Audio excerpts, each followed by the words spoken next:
Porbandar મનપાની general બોર્ડની પ્રથમ બેઠકમાં મિલકત વેરા પર 90% વ્યાજ માફી, રખડતા ઢોરો માટે આધુનિક ગૌશાળા, ટીપી પ્લાન પ્રક્રિયાને વેગ આપવા સહિતના ઠરાવ પસાર કરાયા હતા. પોરબંદર મહાનગરપાલિકાની જનરલ બોર્ડની પ્રથમ બેઠક મેયર સાગર મોદીના અધ્યક્ષ સ્થાને યોજાઈ હતી. બેઠકમાં વિવિધ મહત્વપૂર્ણ નિર્ણયો લેવામાં આવ્યા હતા.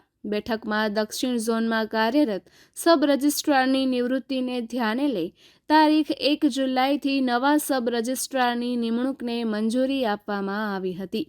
આ નિર્ણયથી જન્મ મરણ નોંધણીની સેવાઓ વધુ સુવ્યવસ્થિત અને અસરકારક રીતે ચાલુ રહેશે. નવરચિત મહાનગરપાલિકાના સ્ટાફ સેટઅપ અંતર્ગત legal officer, ICT officer, estate officer અને એડમિનિસ્ટ્રેટિવ ઓફિસર જેવી મહત્વપૂર્ણ જગ્યાઓ માટે ભરતી નિયમોને મંજૂરી આપવામાં આવી હતી. રાજ્ય સરકારની માર્ગદર્શિકા અનુસાર મહાનગરપાલિકાના ચૂંટાયેલા સદસ્યો માટે માનદ વેતન અને ભથ્થા સંબંધિત નિયમોને પણ મંજૂરી આપવામાં આવી હતી. શહેરની ગટર વ્યવસ્થાને વધુ મજબૂત બનાવવા અને પર્યાવરણ સંરક્ષણને પ્રોત્સાહન આપવા માટે છાયા વિસ્તારમાં સીવેજ ટ્રીટમેન્ટ પ્લાન્ટ માટે વૈકલ્પિક જમીન ફાળવણી ઉપરાંત કરદાતાઓને મોટી રાહત આપવાના હેતુથી મિલકત વેરા ઉપર 90% વ્યાજ માફી યોજનાને મંજૂરી આપવામાં આવી હતી.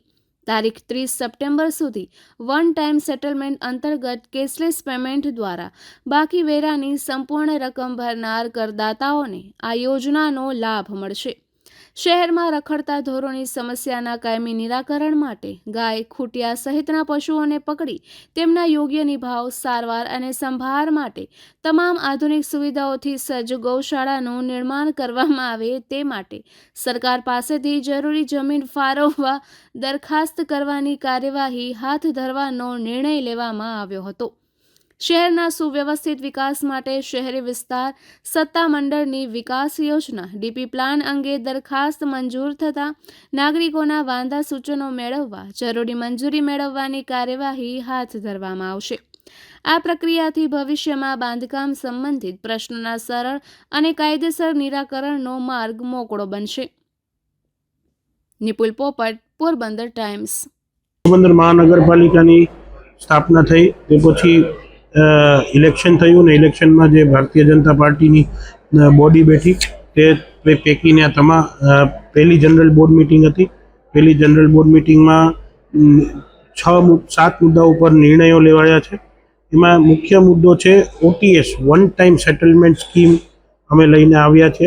જે લોકોએ વર્ષો સુધી પોતાનો વેરો ભરવાનો બાકી છે અને એનું વ્યાજ ખૂબ વધુ લાગી ગયું છે, વેરાની કિંમત કરતાં વ્યાજ 3 ગણું લાગી ગયું છે, તે લોકોને વ્યાજમાં 90%ની માફી આપીશું અને એ ડિસ્કાઉન્ટ રૂપે આપીશું. અને એનાથી જે વર્ષોથી મોટી મિલકતોના વેરા બાકી છે તે વેરા તમામ લોકો ભરી દે તેવી અમારી અહીંયાથી લાગણી છે. અને મારી અપીલ પણ છે લોકોને કે આપને આ વન ટાઈમ સેટલમેન્ટ સ્કીમનો સરકારે અને નગરપાલિકા દ્વારા જે આપવામાં આવી છે તેનો પૂર્ણ લાભ લ્યો અને તમામ વેરા આપ ભરી આપો સમયસર તેવી અમારી લાગણી છે લોકો માટેની. અન્ય જે મુદ્દા લેવાના છે તેમાં એક મુદ્દો તો જન્મ મરણમાં અમારે સબ રજિસ્ટરમાં નિમણૂક બાબતનો છે. અન્ય ક્લાસ 2 એટલે વર્ગ 2ના 4 કર્મચારીઓની નિમણૂક માટેનો છે. જે બીજો એક મુદ્દો છે એ અમારા જે કોર્પોરેટરશ્રીઓ છે તેના ભથ્થા બાબતની સરકારમાં નિયમ બનાવીને મંજૂર કરાવવા મોકલવાના છે. પ્રમુખ સ્થાનેથી જે 2 મુખ્ય મુદ્દા લેવાના છે તેમાંનો એક મુખ્ય મુદ્દો છે કે ગૌશાળા જે અત્યારે ઓડદર ખાતે છે તે ખૂબ નાની પડે છે, એને મોટી બનાવવા માટેની જગ્યા માટેની દરખાસ્ત સરકારમાં મોકલી આપવાની છે. તે બાબતની મંજૂરી આપવામાં આવી છે બોર્ડ દ્વારા. અને અન્ય જે લાસ્ટ મુદ્દો જે લેવામાં આવ્યો છે, પોરબંદરનો ડેવલપમેન્ટ પ્લાન્ટ જે રેડી થઈ ગયો છે તેને અંતિમ ચરણ ઉપર લઈ જઈ મંજૂર કરાવી અને લોકોને ડેવલપમેન્ટ પ્લાન બહાર પાડવા માટેની મંજૂરી બોર્ડ દ્વારા આપવામાં આવેલી છે. વેરા માફીમાં એક એવી કન્ડિશન છે કે જે વેરો આ ભરશો વ્યાજ માત્ર નહીવત જેવું લાગશે, 90% વ્યાજ માફી લાગશે અને જે વેરો ભરવામાં આવશે તે તમામ વેરો વાયા ચેક, ડ્રાફ્ટ અથવા તો ઓનલાઈન કોઈ પણ પોર્ટલ ઉપર ભરી શકશો. કેશલેસ વેરો લેવા માટેની આ એક નવી નીમ મહાનગરપાલિકા દ્વારા કરવામાં આવે છે. કોઈ પણ જાતનો આ જે વેરો છે એ રોકડ રકમથી ચૂકવાશે નહીં, ન સ્વીકારવામાં આવશે. આમાં અંદાજ અત્યારે કરવો મુશ્કેલ છે, પણ અંદાજિત વેરો જે કંઈ આવશે તે 30/9 સુધી ભરી શકાશે અને 1/10 અમે એને પ્રસિદ્ધ કરીશું કે કેટલો વેરો અમે વસૂલ કરેલ છે.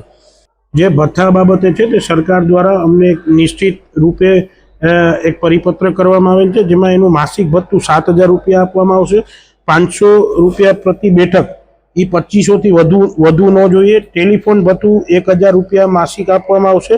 સ્ટેશનરી ખર્ચ માસિક 1,500 રૂપિયા મહાનગરપાલિકા દ્વારા હરેક સભ્યને આપવામાં આવશે. આ રીતે સરકારમાં આને હજી પાસ કરવા માટે અમે આજે મંજૂરી આપેલ છે. ડેવલપમેન્ટ પ્લાનની જે વાત છે, ડેવલપમેન્ટ પ્લાન આવતા દિવસોમાં સરકારમાં મોકલી દેવામાં આવશે. એકવાર સરકારમાં મોકલી દેવામાં આવશે પછી એને ગેજેટ માટેની પ્રસિદ્ધિ કરવામાં આવશે. ગેજેટ માટેની પ્રસિદ્ધિ થઈ ગયા પછી એ ડેવલપમેન્ટ પ્લાન સૌ માટે અમે ખુલ્લો મૂકીશું અને મીડિયા મારફત લોકોને જોવા મળશે ડેવલપમેન્ટ પ્લાન. અન્ય કાઉન્સિલર સિવાય અન્ય મહિલા પ્રતિનિધિ તમામ લોકો હતા. અન્ય કોઈ હતું જ નહીં. અમારા ધ્યાને એવી કોઈ બાબત આવી નથી.